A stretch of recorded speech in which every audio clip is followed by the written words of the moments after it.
Episode 18A, My Hero. This episode, while cookie-cutter plot-wise, is pretty delightful. Piglet saves Tigger's life, sort of, so Tigger pledges to become Piglet's servant for life. But having Tigger as a servant is more trouble than help, so Piglet tries to get Tigger to save his life so they'll be even. Eventually he does. Problem solved. Here's some stuff I think elevates this one, though. The middle section of the episode is Piglet trying a bunch of schemes to get Tigger to, quote-unquote, save him. And most of them lead to danger for other characters that yet other characters save them from.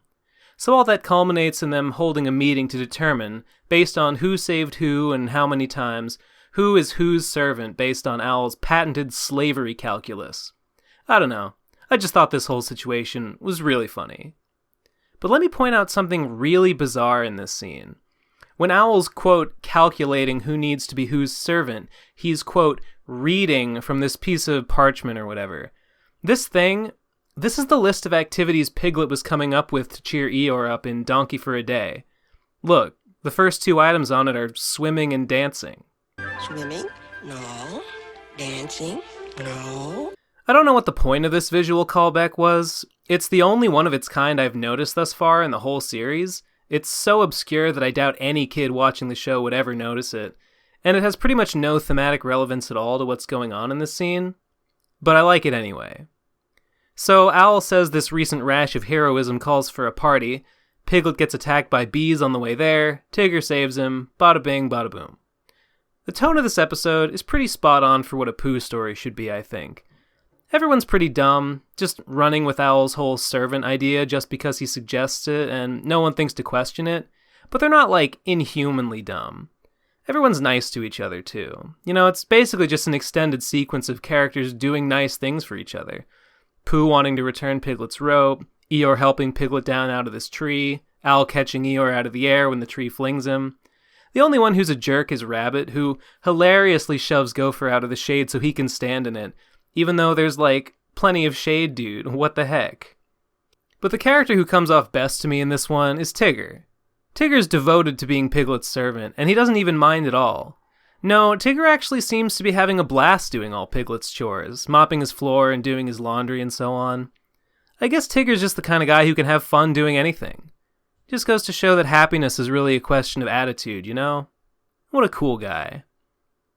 The one thing that's a little weird about this one is how common mortal danger seems to be in the 100-Acre Wood, considering all the life-saving that goes on. But on the other hand, I do get the feeling the animals are mostly overestimating the danger. Like, Piglet initially saves Tigger from this tiny puddle that he could easily have just stood up out of. And Gopher says Rabbit saved his life by pushing him out of the way of the falling tree, even though it fell on Rabbit and Rabbit was fine. And I mean, Pooh was just rolling down a hill when Eeyore saved him. And like, come on, I bet Pooh finds himself rolling down steep hills twice before lunch most days. Okay, you know what? I've talked myself out of this complaint. So yeah, pretty good episode. An enjoyable romp. Pip pip cheerio. Episode 18B, Owl Feathers. Alright, so much like the ancient and venerable art of prestidigitation itself, get ready to be bamboozled by this story. So Rabbit, Tigger, and Pooh and Piglet are finding all these feathers on the ground and wondering where they came from. Meanwhile, Owl runs into some punk ducks and gets knocked out of the sky. Owl's also racist against these ducks, by the way. He calls them common waterfowl and says that owls always have the right of way over them. It's great. Rabbit puts 2 and 2 together and gets 5.5, concluding that Owl's going bald and losing his ability to fly. Also, Piglet's learning magic tricks, which is why he's dressed like this. That's a thing in this episode. So I'm a little bit confused how they managed to convince Owl that he is indeed losing his feathers, because he at first is totally dismissive of the idea. They try and stick the feathers back on with honey, then when Owl says he can still fly perfectly well, he does so, a little bit. I can't tell if he's struggling to fly here or not. If he is, I guess it could be all the honey stuck to his wings. But he seems to give up when Rabbit points out that he crashed before, so I'm not sure if the honey is interfering or if Owl's just susceptible to groupthink.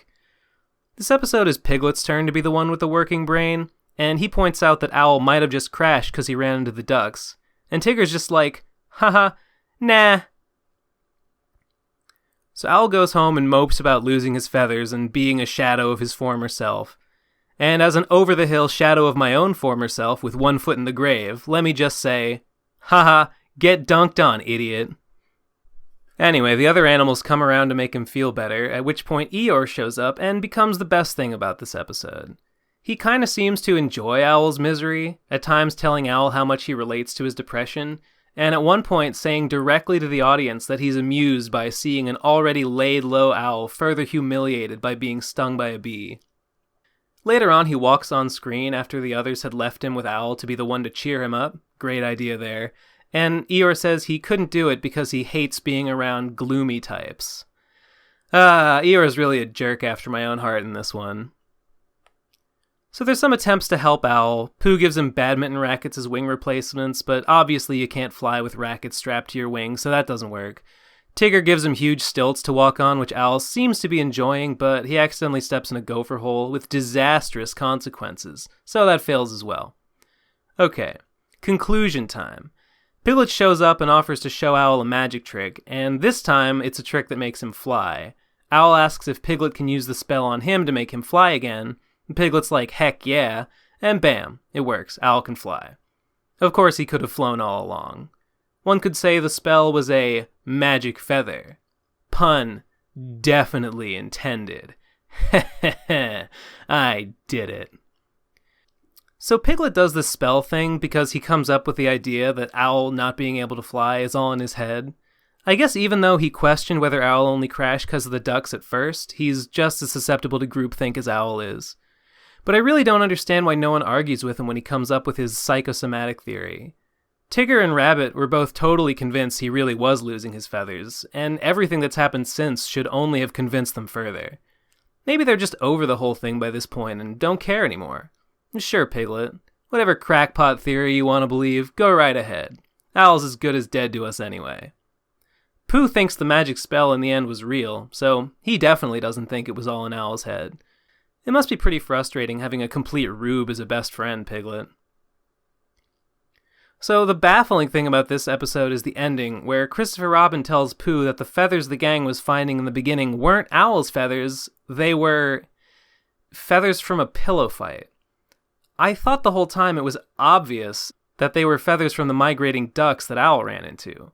Like, there's a big cloud of feathers when he runs into the first duck, and when the flock of them knocks him out of the sky, and then again when he hits the ground. Actually, wait a minute. These feathers... Okay, on reviewing the footage, these loose feathers are in fact Owl's. Look, in this crash, the feathers all come out of Owl, and none of them seem to come from the ducks. And here when he crashes, it looks to me like the feathers are emanating from Owl. They don't seem to be from the basket of loose feathers Rabbit was carrying, which, incidentally, seems to have been vaporized by the impact. But when they stick the loose feathers on Owl with honey, I think the implication is they're sticking on the feathers Rabbit was collecting in the basket. I don't know, though. Based on the sheer amount of feathers that come loose in this shot alone, I think there's a solid case to be made that Owl actually is going bald. But even if he is, it's not like there's anything he could do about it. So it's for the best that Piglet tricks him into thinking everything's fine. Good job, Piglet. Just let the poor fool enjoy what little time he has left. Episode 19A, A Very, Very Large Animal. So Piglet's small and weak and pitiful, and it's pretty funny. So as a result of this hilarious disability, a crow bullies him and steals a bunch of food from his picnic. Well, actually, ants steal food first, and they seem to get a lot more than the crow does. But only the crow is a problem because Piglet could have done something about that if he were bigger, I guess. Anyway, Piglet's sad about being small. Haha, owned. So that night, Pooh, Rabbit, and Tigger sneak into his house and do, Okay, so what they actually do is strap reverse magnifying glasses to his eyes and put boxes on his feet so he'll feel tall and everything will look tiny. But they don't actually put anything on his eyes while they're there, so I don't know what happened with that exactly. But anyway, Piglet wakes up and these bizarre apparati are attached to him, and now he thinks he's huge. And the others jump through a bunch of hoops trying to keep up this illusion. But Piglet, now a defender of the weak, tries to stop a bunch of crows, who in this episode are truly terrifying demons, from eating Rabbit's vegetables, and the crows beat him up, and Piglet discovers the ruse. More sad about being small than ever, Piglet decides he's better off just going away to be small somewhere else forever. While he's gone, the others abuse Eeyore in an attempt to turn him into a replacement Piglet, stuffing him into one of Piglet's leotards and trying to shrink him with water.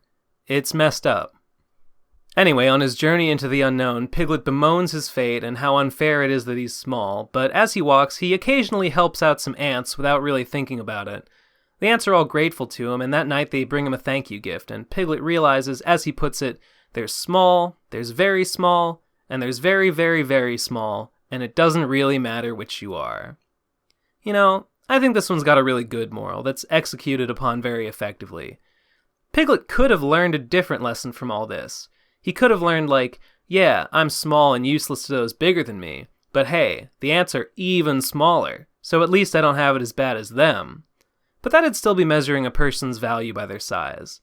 Instead, Piglet realizes that size, while it doesn't mean nothing, doesn't determine a person's worth either. The ants aren't lesser beings for being small, they're just as valid as anyone else, and the same goes for Piglet himself. I find it a bit weird that the ants were shown stealing Piglet's food in the beginning. I mean, if the ants were going to be the ones to help Piglet learn his lesson in the end, why position them as the antagonists in the beginning? The story could have unfolded basically the exact same way if the crow were the only one stealing food. Oh well. I still think this one's pretty good. Ordinarily, I might be annoyed by all the Eeyore abuse, but he was a jerk in owl feathers, so I'm not feeling as protective of him right now as I might otherwise. Episode 19B, Fish Out of Water. Okay, amazingly enough, this one is kind of the Rabbit Gopher team-up episode that I said I'd like to see in my last video. Well, kind of.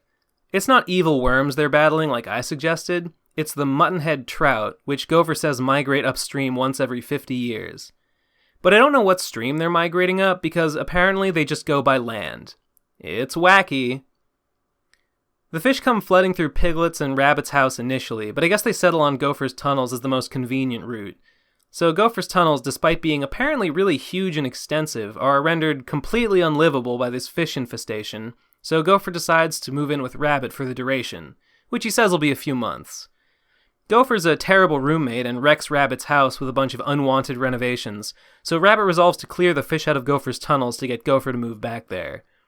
So the episode begins with Eeyore cloud gazing and wishing he could be a cloud, and this actually gets reincorporated later when Rabbit decides that the best way to get the fish out of the tunnels is to flood them with rain. I'm honestly not sure why that would help at all. If Gopher's right and the migration lasts a few months, then I don't see why flooding the tunnels once would expedite the process at all. Maybe if they were kept flooded for an extended period, then the fish could move faster, and the time to migrate would be reduced somewhat? I don't know. Anyway, Rabbit gets Eeyore to strap himself to a kite and go into the sky with a watering can to, as Pooh puts it, make the clouds think rainy thoughts. It doesn't work, and they all just forget to bring Eeyore back down. Yep, they just leave him on the kite. It's pretty funny. Luckily, Eeyore gets unfastened from the kite and doesn't fall thanks to a balloon on his tail that I guess offsets his weight just enough that he can walk on clouds. So he just spends the rest of the day up there and is pretty content until a storm starts a-brewin'. Rabbit finally remembers Eeyore's up there, so they try to pull the cloud he's on down to Earth with a plunger ballista. But miracle of miracles. Instead, they tear the cloud open and unleash the rain, which, for some reason, will indeed wash the fish out of Gopher's tunnels. At least Gopher says it'll work. The fish are still coming out of the tunnels at the end of the episode. Gopher says his tunnels will be fine for a few months until the fish begin their migration back downstream again, which makes Rabbit go all crazy, silly, wacky, cuckoo bananas, haha. But my personal reading of the situation is that this isn't even going to fix the problem in the short term, and things are actually even worse than Rabbit thinks they are. So really, he should be even more crazy, silly, wacky, cuckoo bananas, haha. There's a line early on from Pooh that the fish are going upstream to, quote, do whatever it is that fish do upstream. And I'm not sure if this is like one of those highly prized and coveted getting it past the censors moments. Like, haha, Pooh's too dumb to know that the fish are going to spawn upstream, guys. Haha, like, they're gonna make babies. Haha, like, you know, they're gonna have, like, sex. Haha, lol, like, fish sex, but, like, still sex. Hehe. Somebody make a BuzzFeed article, I guess. Top 10 times the concept of reproduction may or may not have been obliquely referenced in Winnie the Pooh. Anyway, that's gonna do it for this video, guys. Hey, you like this video? You like me? You want to save me from destitution and an early grave? Hey, let me tell you. Let me tell you what you do. You smash that like button. You ring that bell. You leave a comment. You share this video on social media, on Reddit. You share it on Twitter, Facebook. You head over to saintcomics.com. You read my stuff, and then after you've completed that odyssey, you do what all these people named right here have already done. You go to patreon.com/bensaint. You pledge me a couple of bucks. You pledge me $5. You get your name on here. You help me to live and do things of this nature and others. I do many things, but they're secret. Actually, no, they're not secret. Follow me on Twitter. I talk about my other stuff. Twitch.tv/saintcomics with an X. I do things there too. Yeah. Enough. Thank you to everyone named here for pledging $5 or more to me on Patreon. Thank you so much. And an extra special thank you to David, Ash Vampire, Bob, Chelsea, and Crack for pledging $25 or more on Patreon. Thank you so much. And hey guys, Patreon is really not on the ball these days. These past 2 months, they sent out emails like, sorry, we keep messing up, haha, whoops, cool. So a lot of pledges are getting declined. So if you don't see your name on here and you think you should, you might want to check that and see if maybe they messed up and declined your card or something. Yeah. So that's it. Thanks for watching. Good night, sweet prince.